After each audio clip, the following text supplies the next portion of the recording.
You are watching 2+U Nevada, and I'm very excited to have Matt Denny joining us this afternoon. Matt is the co-founder of Consent Creatives of Arizona, and he's also an intimacy director in theater, Hollywood, etc. And Matt, thank you so much for joining us this afternoon. Awesome. Thank you for having me, Sarah. It's awesome to be here. Well, and you are a familiar face and a familiar friend in Northern Nevada. Please tell folks at home your tie to Reno. Mhm. Yeah, so I graduated from the University of Nevada, Reno in 2018 with a theater education degree with English as well. And then afterwards, I taught high school drama at Damani Ranch High School in the Performing Arts Center for a year, and then I moved out of Nevada. But yes, so I have really close ties to the Reno community. I love Reno. Graduated from University of Nevada, Reno, and I also taught there. So very very close love. And I even have a little tattoo of Nevada Oh, as well to remind me of home. look at that. Well, I do have to say, I learned of you and met you through Sophia, our 2+U Nevada show coordinator. So excited that we created this friendship, if you will, through Nevada and Arizona. But what I find very interesting is your role as an intimacy director. Will you please explain to people at home what that is? Yes, of course. This is one of the newest roles in entertainment, both in live performance and in film and TV and filmed media. And so really we're there to provide support and assistance to actors or productions, physical, emotional, or mental health. Those are the big three things. And so we prioritize safety and communication in filming spaces and in theater as well. And there's a few people that do similar work like me who are currently still based in Reno, like Adi Cabral and Thomas Rao, who do it for live theater there. But we are a newer role because we don't know how to communicate with one another anymore. We don't know how to keep each other safe in an industry that asks you to challenge yourself every single day. And so the role of an intimacy director is to be that neutral third party person or just a third party person for them to talk to about anything and to kind of be a facilitator and guide to slow down the process, communicate, and have a very healthy and good practice in film and in theater. What I found so interesting, and I did not know this because I come at this with, well, if an actor doesn't want to be in a romantic scene, then don't apply for the job. And you said that's not necessarily how it works. Yes, exactly. Because a lot of times, if you're not in the entertainment industry, you may not know this. When people audition, they don't have access to the entire script. They only have maybe a snippet for what is required for the audition, but they don't know the full story.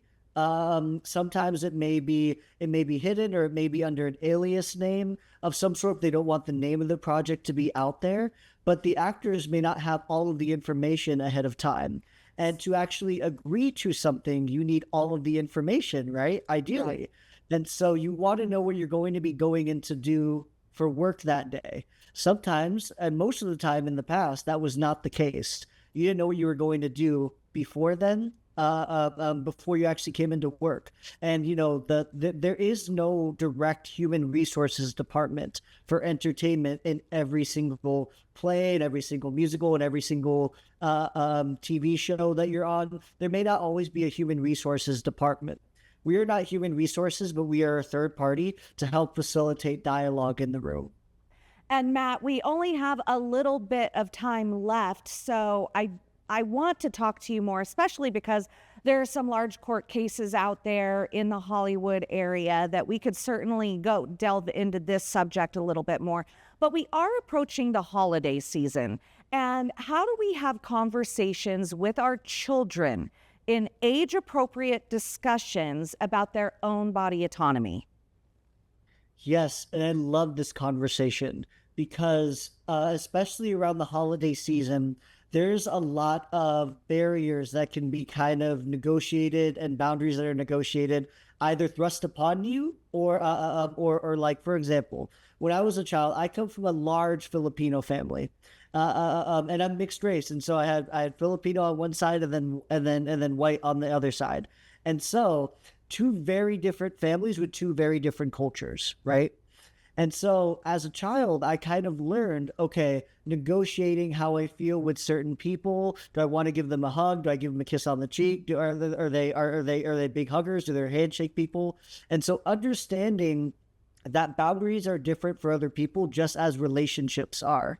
And when we are talking with children, and for those who are at these gatherings and kind of being forced to go say hi to your Aunt Susie, go say hi to your Uncle John, or whatever that may be, we have to negotiate and understand that boundaries are different, and we have to let children know to understand signs of discomfort. And we as adults need to understand when discomfort happens. What does that look like? And how do we have conversations with our community, our children, our family, our friends around when discomfort happens? How do we react to it?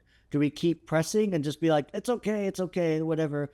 Or do we actually have a conversation about it and back off and allow it to grow naturally and authentically? You know what, Matt? This is definitely a conversation that we're going to have an entire segment on. So I invite you back. We're going to do another interview with you and have that discussion and frame it around the discussion of children, the way to speak to them, and also delving into different cultures. Matt, thank you so much for joining us this afternoon. I really appreciate you being here. Stay with us. You're watching 2 Plus U Nevada.